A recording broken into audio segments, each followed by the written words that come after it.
Thank you, everybody, for joining us tonight. I'm Michael Hicks. I'm a development director for the NOYO Center for Marine Science. I want to thank you for joining us. If you missed part of tonight's program, or if you want to revisit any part of it, we are recording the presentation, and it'll be available to watch on our website soon.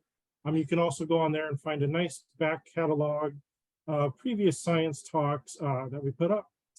We like to offer these talks free of charge so that we can get as many people as possible to engage with marine science. Yet there is a lot of planning and coordination that goes into these, as with all of the NOYO Center different programs and activities. So if you are able, we ask if you can make a donation tonight.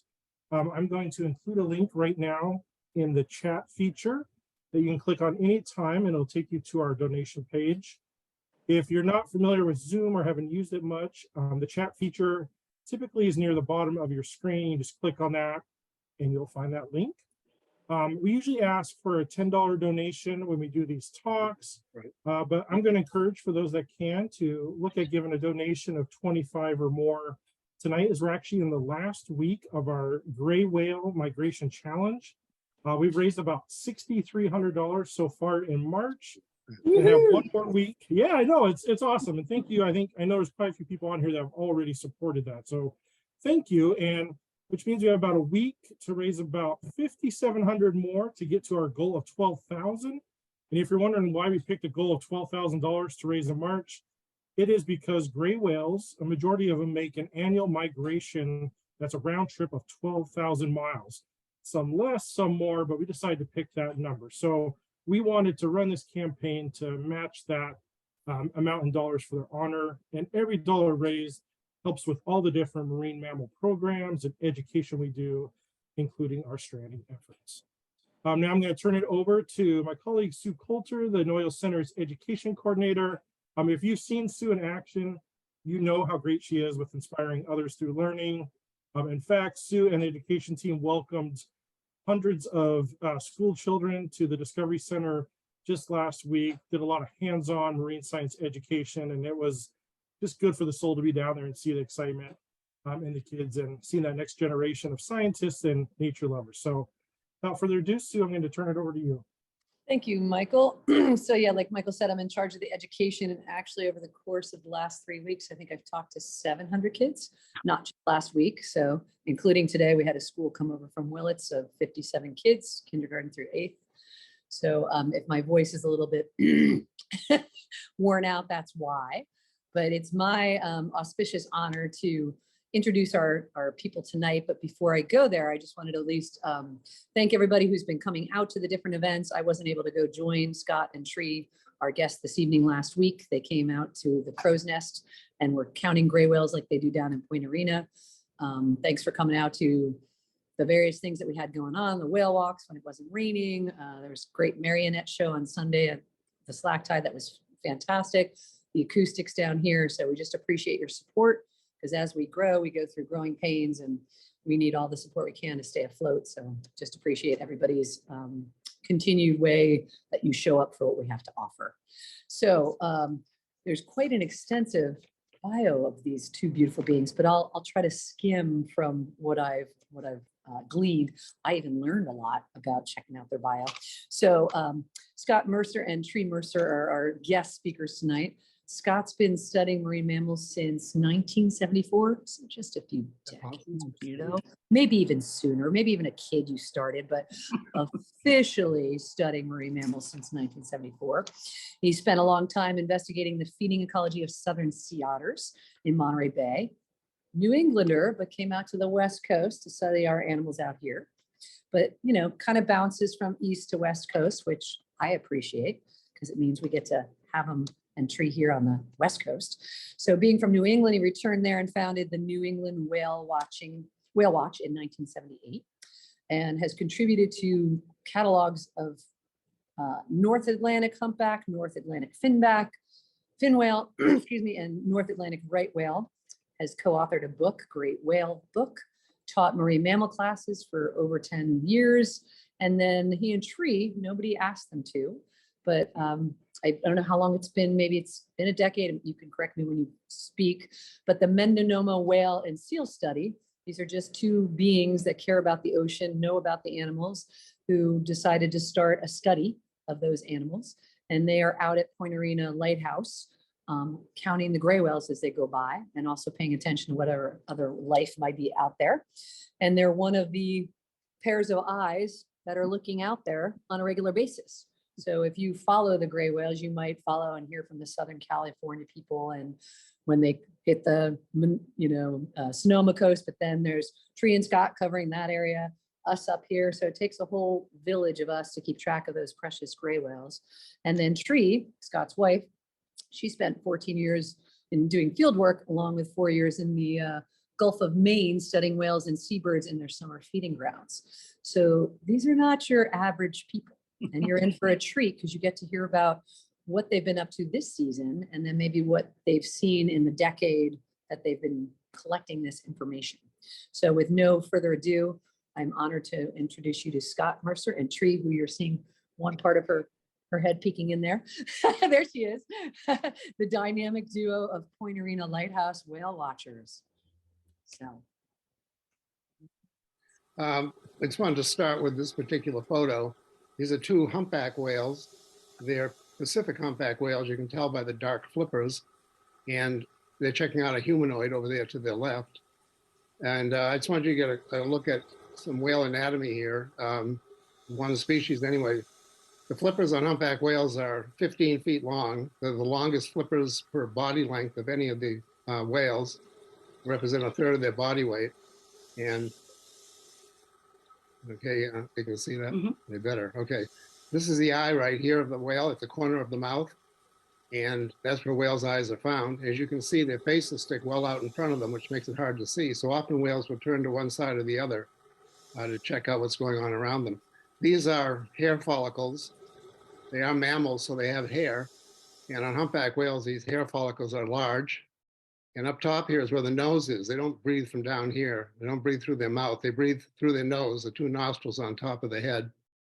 And just quickly again, as they're moving, you can see how gracefully they move underwater. Each whale weighs about 45 tons. You can see how gracefully and smoothly they navigate over and above each other and around to see this human. Okay, so I'll get going here. Better be right. Okay. We wanted to dedicate our talk tonight to our friend Ken Balcom, who passed away in December 15th. Ken was instrumental in trying to save the southern population of southern orcas, the killer whales, southern residents they called up there. Ken was working, well, it says he started the Center for Whale Research in '76. When I met Ken around that time, he already had a long resume and was working with gray whales actually down in the lagoons, and had worked for a long time, had worked as an observer on commercial whaling ships to see what was going on there and photographing what was going on. So the loss of Ken was great, but his legacy is going to carry on up in that area. And, oh, that's missing. And where do we conduct our gray whale census? Let's see, is there any way to move this? 80% of our observations from the Point Arena Lighthouse, extending 2 miles into the ocean. You can't quite see it because of the logo here, but the lighthouse is out here to the point, take my word for it. And lucky for us, it extends 2 miles into the ocean because migrating whales go around this. And gray whales, when they're not going around something like the lighthouse, are that much further out for people on shore. So we're lucky to have the Point Arena Lighthouse out there. Oops. Just this one. And other places we observe from, I'm not going to read them all, but this beautiful area that we're looking from on this particular day is the Vista Trail in Jenner, California. It's in Sonoma County, and we watch from about as far south as the Vista Trail in Jenner. This actually is above Bodega, if you're familiar with that, all the way up to Fort Bragg, where the Noyo Center is. And although we're in that previous slide looking well out into the ocean, gray whales often, and other species do too, come very close to shore. Now, if you could, this is a gray whale here coming in by the shoreline.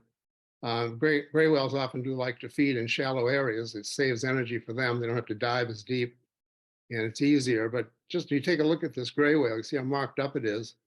No gray whale anywhere else in the world would, well, not in the world, but anywhere else they exist, would look quite like this because of these markings and the scars on it, scratches. You just wouldn't have another identical whale. So we know this is a gray whale, but we'd like to know lots of times what gray whale and who it is. That way we can mark their travelings and helps in keeping these whales safe from some activities that go on, like commercial activities. We can tell one from another, and this whale is photographed again by somebody 1,000 miles away, then we know that whale went that far and that gray whales will travel that distance for one reason or another. Okay, how often and how long do we observe? I'll end the suspense right here. Between 4 to 7 hours each day, depending on weather and ocean conditions. Usually September through May. Our humpback migration begins in September. That's when we start watching for humpbacks here and marking their numbers. And the gray whales go by here starting in December. And we keep watching gray whales through April, into April, well into April. Mothers and calves are the last ones by here in April. And we count and record the migrating gray whales, both southbound and northbound, and also any other species of marine mammals that we see, and of course, any exciting behaviors. And the whales that we see are the large baleen whales mostly, but whales are broken into two major groups, those with baleen, which hangs down from their top jaws, which you'll be seeing photos of here coming up in a few seconds. And the ones that we normally see are the gray, of course, the humpback whale, finbacks, blues, and minkies. The minkie is a small baleen whale, about 25 feet long, and not seen here very often. In the Gulf of Maine and the North Atlantic, where we've worked before, minkies are very, very common. But the blue whale can reach over 100 feet, finbacks about 70, 75 feet. These two are the world's biggest whales. The blue is the largest animal on the earth, and finback is second. The grays that we're working with right now are about 40 feet long, roughly. Humpbacks, 45 feet. And then the toothed whales, the whales with teeth in their heads, mostly dolphins and porpoises. The only really large one is the big sperm whale, which Moby Dick was. The common dolphin, the northern right whale dolphin, bottlenose dolphins, rhesos, which these two are over here to the left, also known as grampus whales. This photo was taken by a neighbor of ours here, Sarah Bogard, and orcas, killer whale. We don't see them very often, but it's always exciting when we do. And then the porpoise, the harbor porpoise, they're about, these are harbor porpoise, and they're about 5 or 6 feet long. I've carried these off beaches before, so they're not terribly heavy. And we're lucky to have harbor porpoise back in the area. The San Francisco Bay Area became so toxic and so polluted back in the 60s that harbor porpoise left. And it's cleaning up now, so we're getting harbor porpoise back in the bay and also up here off Gualala and Fort Bragg. Okay, we're going to show you some comparative feeding by a couple of different species of whales. We're going to start with the gray whale. Just notice as this whale is feeding, the bottom is very close to the whale because they like shallow water to feed in. That way they don't have to go as deep, use as much energy, get into cold water, which robs energy. But you'll see this whale going to the bottom, excuse me, going to the bottom, rolling, and that way they end up making pits in the bottom of the ocean and the substrate down there just by their rolling. And also they'll take a mouthful of sediment from the bottom, hoping that also in that sediment are the small invertebrates that they feed on. So as you watch, you'll see the whale rolling, making pits in the bottom of the ocean. And we'll do this for a couple of minutes here.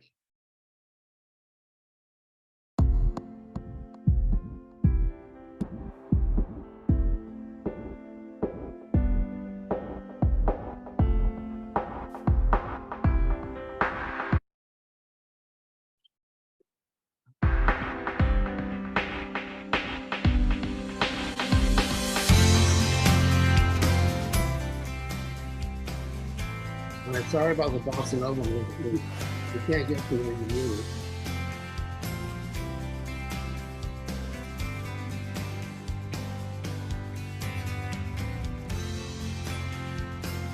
You see the gray whale rolling over on its side and onto its back. Flip her out of the water.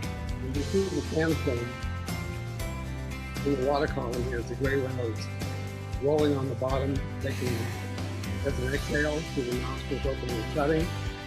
And if the whale rolls again, you can see the mouth down there taking a bite out of the bottom of the boat. Now the water forced the sediment out through the baleen plate to digest the food the whale has caught in its mouth. Use the tongue up and down to force the water up through the baleen plates.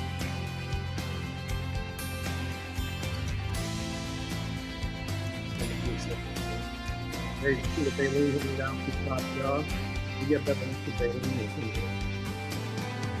Baleen is flipper to keep the balance in the water. And more sandstone from the whale rolling on the bottom. And that's to dislodge the invertebrates that they feed on. They live in that bottom sediment. Okay, the gray whales will also, and this is the blue whales coming up. Gray whales will also feed up in the water column if there's masses of food up in there, but they're known for feeding on the bottom. Okay, so it says blue whale feeding on krill. Now, blue whales can reach 100 feet long. These are the largest animals on Earth. And were taken very heavily by the whaling industry once they got ships that could handle it. A massive krill here is coming up. There's the whale rolling onto its side, opens the mouth, and engulfs the massive krill. Now, one thing we've noticed from some of the aerial surveys that are done is that the blue whales are very picky about what they'll open their mouth and take. It's not worth their while to open that mouth and go through the energy of opening a mouth that opens 30 feet from top jaw to bottom jaw. Then they'll ignore the krill, just go right through it.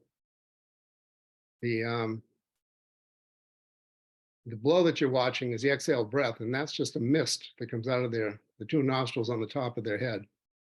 Those two nostrils are right there. Here's the whale going through a massive krill, which is very lucky krill. Chose not to bite it, or not bite it, but eat it. And it is an aerial shot of two blue whales moving along. And it does take up quite a bit of energy for these whales to throw their mouths open like that. It slows them down considerably when they open their mouth when they're traveling along.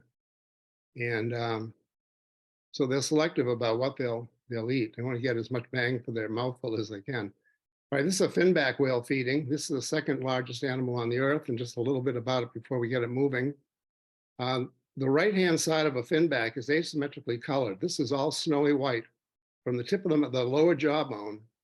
The lower jaw, obviously the bone, but the lower jaw is white all the way along the right-hand side, and it swirls up behind the nose and it becomes like a marble caking of pigmentation over the right shoulder. Now, to photo identify finback whales, what you want to do is first be on their right-hand side, and as they come up to breathe, start snapping away and photograph the right-hand jaw and that pigmentation swirl that's different on every single finback whale. And then if you think there's anything interesting about their dorsal fin, or there are any scratches on their body, keep snapping away and get as much of the right-hand side of that whale as you can. And that's how you catalog a finback. It can take quite a few photos. And back when I was doing this, it was mostly the film age, and we went through a lot of film. People getting into the business today and doing this don't know how lucky they are with digital. And okay, we'll get this guy moving. Oh, one thing about the right-hand side and the white pigmentation is finbacks roll onto their right-hand side when they're feeding. I've never seen one do anything otherwise. And we're not really sure. We have to guess with wild animals. But the finbacks do roll on the right-hand side. That right-hand side is white. So most likely they're using it to that purpose. This is a whale rolling on its right-hand side. Mouth opens about 20 feet. And these are the expandable throat pleats that run from the chin down to the belly on whales to allow them to take in that enormous amount of food and water. The white you're seeing coming out here is not the breath. That's whatever air was caught inside the whale's mouth when it scooped. And it's coming back out. The air is actually going through the baleen plates along with the water.